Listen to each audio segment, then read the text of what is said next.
সারা দেশের অটিস্টিক ও প্রতিবন্ধী বিদ্যালয়ের শিক্ষক কর্মচারীরা আবারও রাজপথে নেমেছেন। স্বীকৃতি ও এমপিও ভুক্তির দাবিতে জাতীয় প্রেস ক্লাবের সামনে অবস্থান কর্মসূচি পালন করছেন তারা।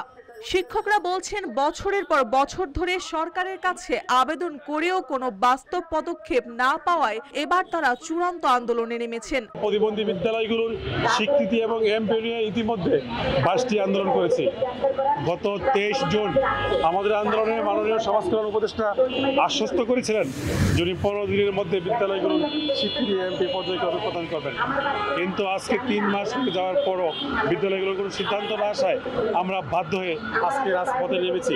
বাংলাদেশ প্রতিবন্ধী বিশ্ববিদ্যালয় সমন্বয় পরিষদের ব্যানারে আয়োজিত এই অবস্থান কর্মসূচিতে সারা দেশ থেকে শিক্ষকরা অংশ নেন। তাদের দাবি, 2019 সালের 20 ডিসেম্বর সমাজ কল্যাণ মন্ত্রণালয় প্রতিবন্ধী বিদ্যালয়গুলোর স্বীকৃতি ও এমপিও ভুক্তির জন্য প্রজ্ঞাপন জারি করেছিল।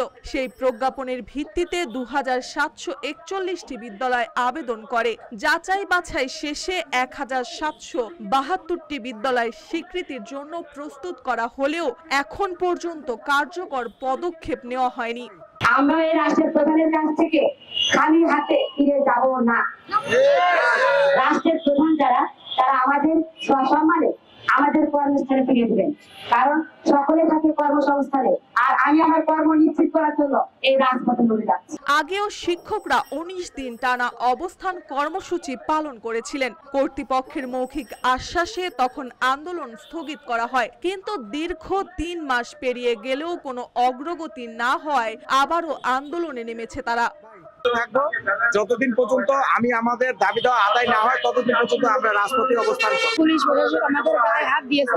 পুলিশ প্রশাসক কি তখন স্কুলে পড়েনি, তখন তারা শিক্ষার্থী শিক্ষিত হয়নি, এখন আমাদের গায়ে হাত দিল। সেই বিচার চাই আমরা, আর আমাদের স্কুল স্বীকৃতি চাই। আমরা এমপি না হলে আমরা এই মাঠ ছাড়বো না। প্রতিবন্ধী বিদ্যালয়ের শিক্ষকরা জানান, এই স্কুলগুলোতে 7 লাখেরও বেশি বিশেষ শিক্ষার্থী পড়াশোনা করে, আর শিক্ষক কর্মচারীর সংখ্যা প্রায় 60,000। সরকারি স্বীকৃতি না থাকায় তারা বছরের পর বছর মানবেতর জীবনযাপন করছেন। তাদের 5 দফা দাবির মধ্যে রয়েছে সব প্রতিবন্ধী বিদ্যালয়কে স্বীকৃতি ও এমপিওভুক্ত করা, বিদ্যালয়কে প্রতিবন্ধী বান্ধব অবকাঠামো নিশ্চিত করা, বিদ্যালয়ের মাসিক শিক্ষা উপবৃত্তি ও 3000 টাকায় উন্নতি করা, মিড ডে মিল, খেলাধুলা সরঞ্জাম ও থেরাপি সেন্টার চালু করা ও প্রতিবন্ধী শিক্ষার্থীদের জন্য কর্মসংস্থান ও পুনর্বাসন নিশ্চিত করা। নেতারা জানান, তারা সরকারের প্রতিশ্রুতিতে বিশ্বাস রাখতে চান, কিন্তু বাস্তব পদক্ষেপ না আসা পর্যন্ত রাজপথ ছাড়বেন না। তাদের ভাষায় এটা কেবল একটি দাবি নয়, তাদের বেঁচে থাকার লড়াই। আমরা বিশেষ শিশুদের শিক্ষার আলো জ্বালাতে চাই, আর সেই পথেই চাই রাষ্ট্রের স্বীকৃতি। মার্জিয়া মৌ, রূপালী বাংলাদেশ।